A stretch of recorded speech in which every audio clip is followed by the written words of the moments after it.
नमस्कार, प्रभात साक्षी न्यूज नाटक और आप सभी का स्वागत है। संसद के 5 दिवसीय सत्र की आज से शुरुआत हो गई। इसी के साथ ही इस बात की चर्चा जोरों पर है कि क्या सरकार इस दौरान कुछ चौंकाने वाली चीजें पेश करेगी। हम आपको बता दें कि सत्र में संसद के 75 साल के सफर पर चर्चा होगी और संसद को नए भवन में स्थानांतरित किया जाएगा। सरकार ने बताया है कि सेंट्रल हॉल में एक समारोह के बाद मौजूदा संसद को नए भवन में स्थानांतरित किया जाएगा। नए संसद भवन में सरकार के विधायी कामकाज 20 सितंबर से शुरू होंगे। इस तरह से यह सत्र भारत के इतिहास में एक नया अध्याय लिखने जा रहा है। लोकसभा और राज्यसभा के सभी सदस्यों को मंगलवार सुबह सामूहिक तस्वीरें खिंचवाने के लिए बुलाया गया है। सामूहिक तस्वीर के लिए पुरानी इमारत के भीतरी प्रांगण में व्यवस्था की गई है। सांसदों को नए संसद भवन में प्रवेश के लिए नए पहचान पत्र भी जारी किए गए हैं। हम आपको याद दिला दें कि नए संसद भवन का उद्घाटन 28 मई को प्रधानमंत्री नरेंद्र मोदी ने किया था। बताया जा रहा है कि संसद के विभिन्न विभागों के कर्मचारी भी नई वर्दी में दिखाई पड़ सकते हैं।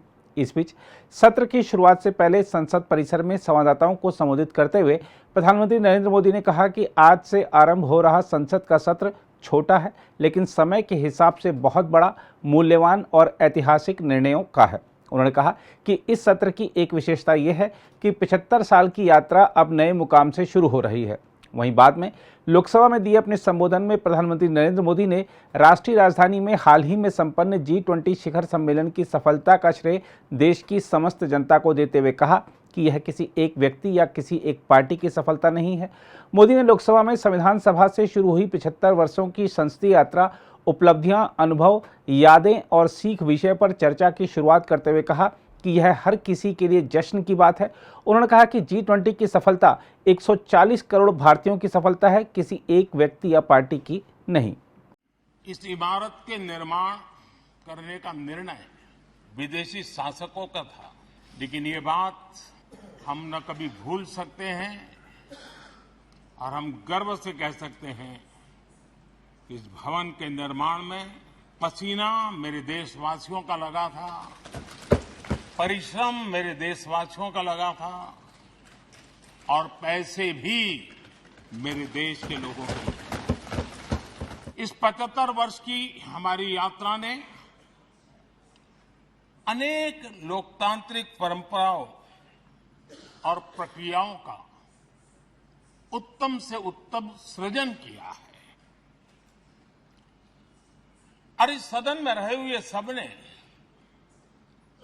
उसमें सक्रियता से योगदान भी दिया है और साक्षी भाव से उसको देखा भी है।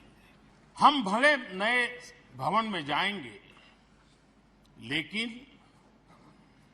पुराना भवन भी, ये भवन भी आने वाली पीढ़ियों को हमेशा हमेशा प्रेरणा देता रहेगा।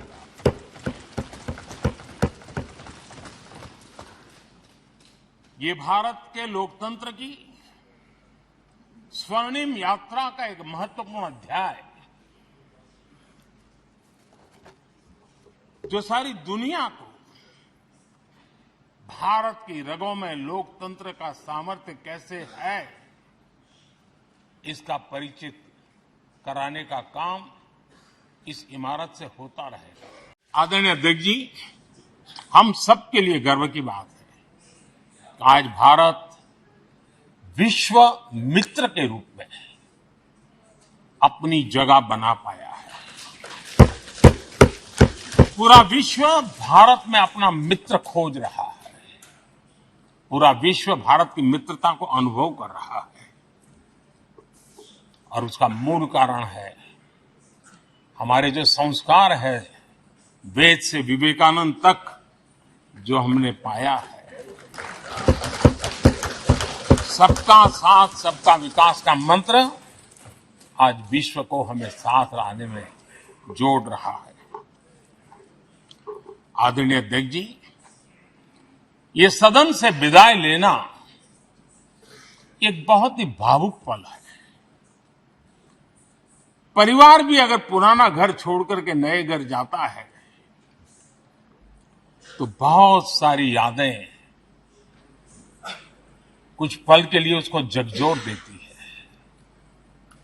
और हम जब ये सदन को छोड़ के जा रहे हैं तो हमारा मन मस्तिष्क भी उन भावनाओं से भरा हुआ है, अनेक यादों से भरा हुआ है। खट्टे मीठे अनुभव भी रहे हैं, नोकझोंक भी रही है, कभी संघर्ष का माहौल भी रहा है और कभी इसी सदन में उत्सव और उमंग का माहौल भी रहा है। ये सारी स्मृतियां हमारे साथ हम सबकी साझी स्मृतियां हैं, ये हम सबकी साझी विरासत है और इसलिए इसका गौरव भी हम सबका साझा है। इस इमारत के निर्माण करने का निर्णय विदेशी शासकों का था, लेकिन ये बात हम न कभी भूल सकते हैं और हम गर्व से कह सकते हैं कि इस भवन के निर्माण में पसीना मेरे देशवासियों का लगा था, परिश्रम मेरे देशवासियों का लगा था और पैसे भी मेरे देश के लोगों के। इस 75 वर्ष की हमारी यात्रा ने अनेक लोकतांत्रिक परंपराओं और प्रक्रियाओं का उत्तम से उत्तम सृजन किया है और इस सदन में रहे हुए सबने उसमें सक्रियता से योगदान भी दिया है और साक्षी भाव से उसको देखा भी है। हम भले नए भवन में जाएंगे, लेकिन पुराना भवन भी, ये भवन भी आने वाली पीढ़ियों को हमेशा हमेशा प्रेरणा देता रहेगा।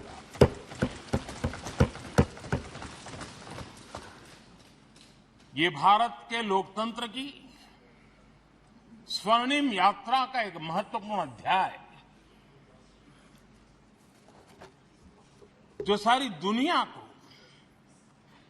भारत की रगों में लोकतंत्र का सामर्थ्य कैसे है, इसका परिचित कराने का काम इस इमारत से होता रहेगा। मैं पहली बार जब संसद का सदस्य बना और पहली बार एक सांसद के रूप में इस भवन में मैंने प्रवेश किया, तो सहज रूप से मैंने इस संसद भवन के दौर पक्ति पर अपना शीश झुका करके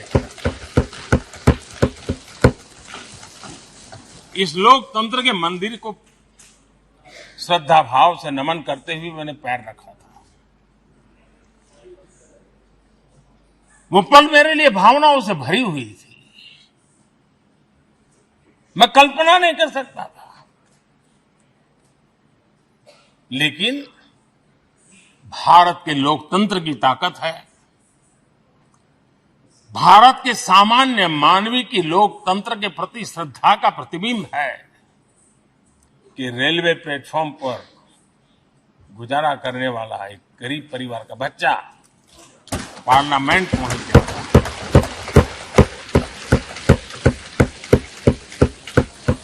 मैंने कभी कल्पना तक नहीं की कि देश मुझे इतना सम्मान देगा, इतना आशीर्वाद देगा, इतना प्यार देगा। सोचा नहीं था। पंडित नेहरू जी, शास्त्री जी, वहां से लेकर के अटल जी, मनमोहन सिंह जी तक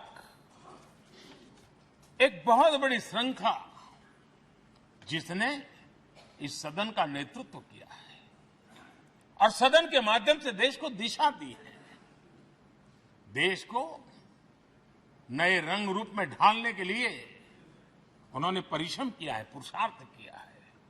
आज उन सबका गौरवगान करने का भी अवसर है। आदरणीय अध्यक्ष जी,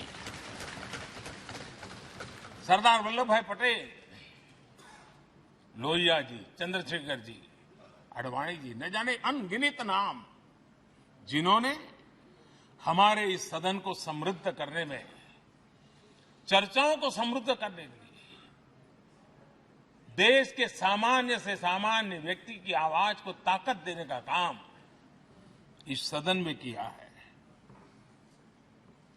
विश्व के भी अनेक राष्ट्राध्यक्षों ने हमारे इन सदनों को संबोधित करने का भी अवसर आए और उनकी बातों में भी भारत के लोकतंत्र के प्रति आदर का भाव व्यक्त हुआ है। आदरणीय अध्यक्ष जी, उमंग उत्साह के पल के बीच भी कभी सदन की आंख से आंसू भी बहे। ये सदन दर्द से भर गया जब देश को 3 अपने प्रधानमंत्री उनको अपने कार्यकाल में ही खोने की नौबत आई। नेहरू जी, शास्त्री जी और इंदिरा जी। तब ये सदन अश्रु भीनी आंखों से उन्हें विदाई दे रहा। अगर आप भी लेना चाहते हैं देश दुनिया की तमाम जानकारी तो आज ही सब्सक्राइब करें हमारे चैनल को। साथ ही नीचे दिए बेल आइकन को जरूर दबाएं ताकि हर अपडेट आप तक पहुंच सके।